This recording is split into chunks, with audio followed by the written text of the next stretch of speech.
each and every one of them is individual and different, you know. If we think about the meaning of that, what it says about God's intelligence, you know, just in one tree we can find a whole universe of meaning, you know, in one blade of grass, you know, in one drop of water. If you use a microscope, you can find a whole world in there. And it's all full of meaning for those little creatures that inhabit it. You know? And what about our world? What about our human world? What is the real meaning of this? When we start to learn this God-conscious philosophy, then we start to really appreciate the meaning and value of human life. This human life is so valuable that even the demigods want to take birth as human beings so that they can perform this process of devotional service and get liberation. There's so much enjoyment and so much sense gratification in the heavenly planets that they don't have time, they can't perform the process. Just like there's so much suffering in the hellish planets, they can't do it. But here on earth, there's not too much enjoyment and there's not too much suffering. It's kind of in the middle. So we have the facility, we have the intelligence, we have the knowledge in the Vedic scriptures, and we have the opportunity if we decide to do it. The only thing that's standing between us and pure devotional service is our own foolish attachments to material things.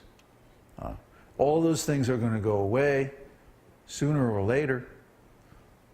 So why not put them away now and clear the decks for real devotional service? Because this is the meaning of human life. See, this gives life meaning. Whereas if you hear from the rascal scientists and the demons and politicians and people like that, they take meaning out of life. They make life meaningless, valueless. See? So if your life has no meaning, if your life has no value, then you're going to more easily surrender to being exploited by corporations and governments and war and politics and all of this other nonsense. But we don't accept that. We say, no, life is more meaningful than that. Life is more valuable than that. I'm not going to waste my life like prostituting my intelligence to some corporation. I'm going to use my life to serve Kṛṣṇa. I'm going to engage my intelligence in planning out and figuring out how to spread this Vedic knowledge all over the world.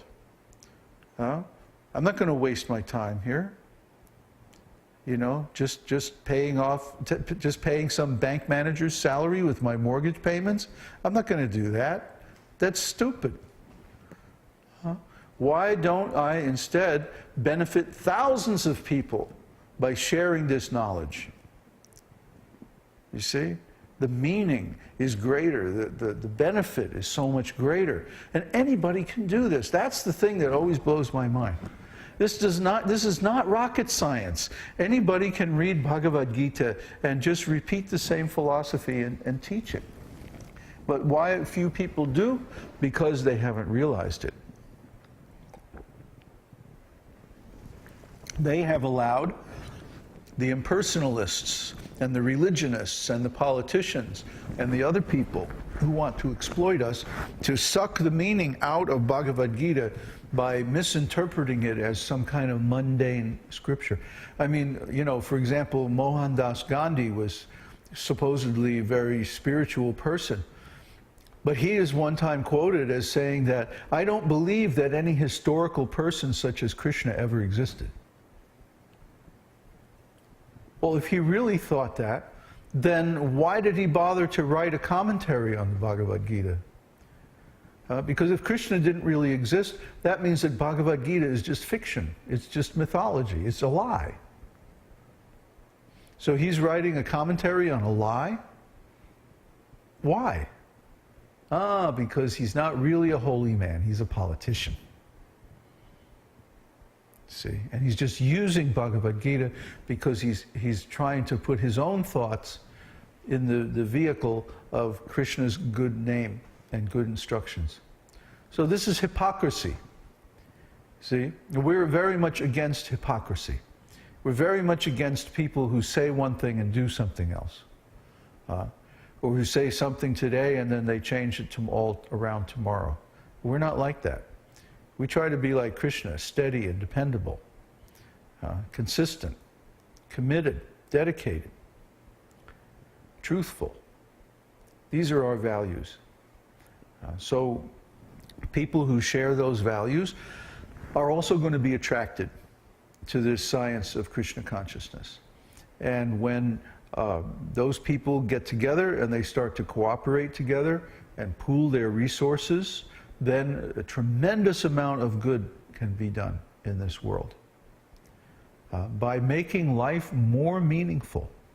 This Vedic civilization has so much meaning, so much deep meaning. I keep saying, for example, you can just take 2 or 3 words out of Gita or any scripture, any Vedic scripture, and you start going into the meaning of those words, and you can just go deeper and deeper and deeper and then find all truth reflected in those few words.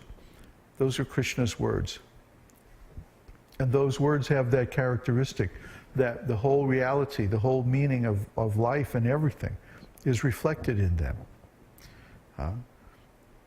You find the universe in a blade of grass. If you know how to see, if you know how to find meaning. And this is the job of the artist, this is the job of the visionary. See, this is the job of the poet, the writer, the teacher, is to bring all these things out, to share this increased meaning, this enhanced meaning of life. See, and to teach the students how to find that meaning also. Not that you should just listen to me and parrot, you know, what I'm saying. No, but you should engage your own intelligence to come to the same insights independently. That's what we want. We want to teach people not just a rote catechism of some kind of knowledge, but we want to train people to use their own intelligence to find that same knowledge by contemplation, by meditation, by observation. Especially self-observation and observation of consciousness and the soul. This is our real purpose. That's why we're doing all this. That's why we keep, you know, pounding everybody over the head with the dictionary. Learn what words mean. These words are meaningful. They're not meaningless. We want to add meaning to our existence. Not only any old meaning, but the real meaning, the original meaning, the transcendental meaning of existence. And then all our lives become so much more valuable, so much more enjoyable, so much more profound. See? And this is the real purpose of human life. So, everybody's nodding. Are there any other questions? No? Pete? I have a two-part question in the context of Govardhan Hill. Uh-huh. Am I? Is it on? Oh, no. Can you hear it? Okay, no. Okay, I have a two-part question in the context of Govardhan Hill. And the first one was with Indra. So when people do sacrifices to demigods such as Indra, how does Indra benefit from this? Is he getting some pleasure from this, some sense gratification from the sacrifice? He's getting punya. I don't understand. I don't know what that is. He's getting good karma. So when people do sacrifices to the demigods, they get helps them remain demigods. Oh, wow. Yeah, that's how you become a demigod, is by accumulating good karma. Okay. And then the way you stay a demigod is by continuing to collect good karma. So this is why Indra got so angry when just a small village of cowherd men changed their worship. That's right, yeah. He felt that he was being deprived of his rightful share of their work and their sacrificial performances. Punya? Yeah, punya means good karma. Okay. The results of sacrifice. So this kind of freaked him out when the worship got changed, because he was used to getting that every year. Punya every year. Yeah. So he was expecting Just it. like, you know, if you don't pay your taxes one year, you know, the government might audit you or something like that. Okay. And that was it. That was it. Okay. That's it? No more questions? Pass me the drum.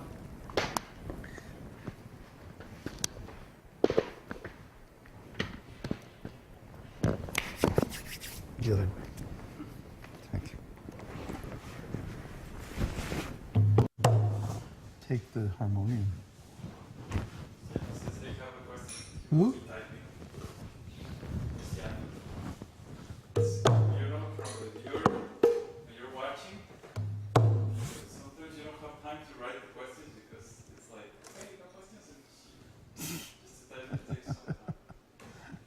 Okay, what's his question?